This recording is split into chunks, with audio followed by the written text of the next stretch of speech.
Penguin Random House Canada presents The Kitchen, a journey through time, and the homes of Julia Child, Georgia O'Keeffe, Elvis Presley, and many others, in search of the perfect design. By John Otas. Read for you by the author. For Franny. Kitchen. 1. A place such as a room with cooking facilities. Merriam-Webster Dictionary. It is certainly the most loved and most used room in the house. Julia Child. Introduction. My love for kitchens began at an early age. My happiest childhood memories are of spending time in the kitchen in our family home. I grew up in a working-class neighborhood in Toronto. My dad built boats, and my mom was a high school art teacher. We were not wealthy, but I never felt poor, and the shelves of the refrigerator always groaned from the weight of stews, knishes, dai baos, sushi, coq au vin, and lasagnas. We loved to eat. My 2 younger brothers and I ate so continuously that my dad used to watch in horror as his paycheck was devoured before his eyes. The kitchen was the hub of the house. All breakfasts, lunches, dinners, and snacks were consumed there. But almost more important than the meals, it was also the place of family discussions, talks about holiday plans, hockey games, report cards, politics, hosting neighbors and relatives, and my mom's daily report about her teaching day. Our kitchen was the opposite of today's sleek white ideal. It was semi-organized chaos surrounded by loud orange and green wallpaper. Flour, sugar, tea, and coffee in scratched-up canisters held together with masking tape out on the counters. Salt, pepper, sugar in open plastic cups by the stove. Bottles of olive oil and vinegar everywhere. Knives, can openers, bottle openers, rice cooker within easy reach. Mountains of cookbooks stacked against the walls. It was a kitchen for cooking in, not for being photographed. From my architecture and historic preservation studies and later at work, I found that most people did not share my reverence for the kitchen. Most would ooh and ah over the elaborate architectural details elsewhere in historic houses. I enjoyed those too, but I was always more drawn to the room others ignored. When I told colleagues about my obsession, they would tilt their heads and look at me strangely, as if to say, "You're not a real preservationist."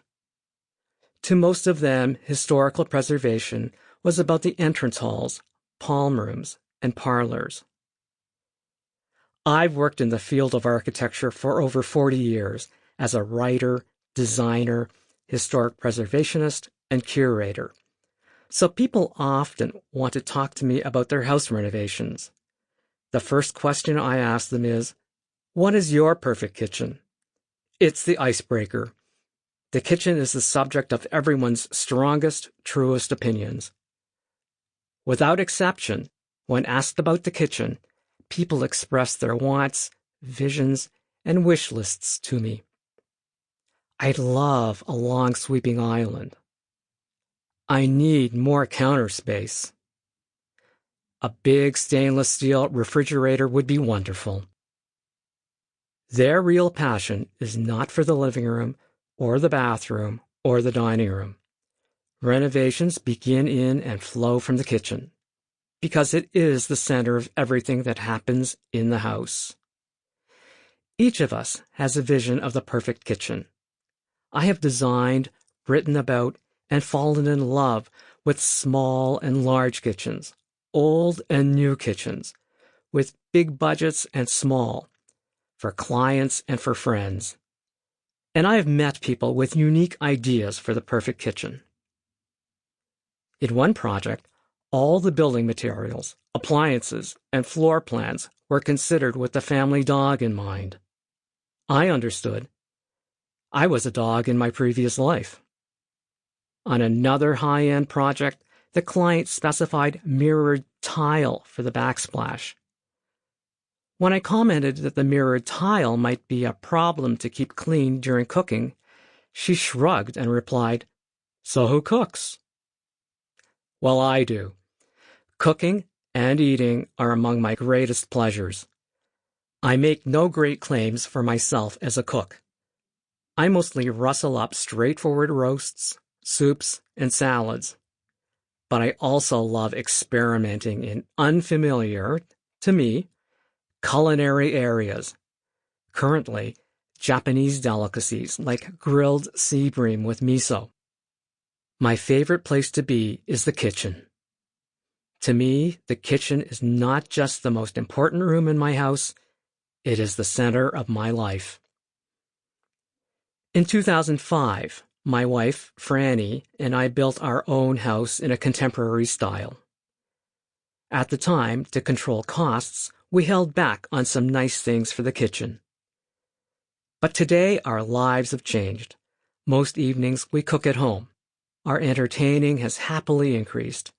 And although I do most of the cooking, Franny has been doing more. With both of us spending more time around food, Franny wants to renovate the kitchen. It's a cramped and crowded space for two people.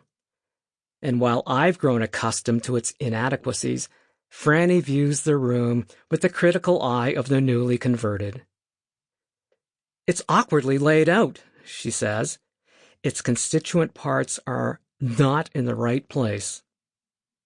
Let's face it, my wife hates the kitchen. I find this disturbing because I try to keep my wife happy. And so I embarked on a quest.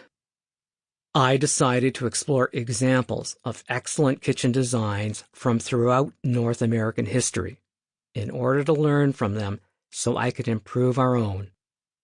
I would delve into the origins of the kitchen and examine how its architecture evolved in response to new appliances, cooking methods, and the shift from cooking being done by invisible servants in separate buildings to its being the one activity that draws the family together.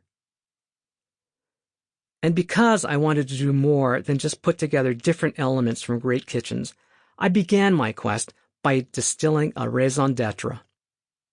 I wrote down the 3 things I wanted my perfect kitchen to do. Number 1, stimulate creativity. Sriracha, native wild rice, dandelion greens. Every time I turn around, I want to explore another new ingredient. I need updated kitchen equipment, like a bigger kitchen fan to draw away smoke so that I can blacken catfish. We would experiment more with elaborate dishes like croquembouche if we had laid out our counter more efficiently. I'd love for the kitchen to stoke our cooking passion. Number 2, make cooking easier. When we entertain guests, we do our best to make sure they have fun. But if the cooking is easier while we're in the kitchen, we'll have more fun too. Number 3, encourage celebration. I would love a kitchen that brings people together. Laugh, eat, cook, share, connect with memories, feelings, and our past. My mom had a cluttered kitchen, and more than good food came out of it. I want a kitchen floor we can dance on. This book and the kitchen it will inspire are gifts to my wife. But this book is also for everyone who loves cooking and eating and wants a better understanding of their kitchen. Or indeed, wants a better kitchen. Everybody has something that turns their crank. And while I am honored to have worked on a variety of building types in my life, including sports domes, museums, art galleries, churches, courthouses, and the tiki bar of a pool cabana, my heart has always been in the kitchen. I especially like historic kitchens. Sometimes as I walk around them, looking at the appliances, the implements, the knickknacks, I can almost hear the past occupants speaking to me down the centuries. Sample complete. Ready to continue?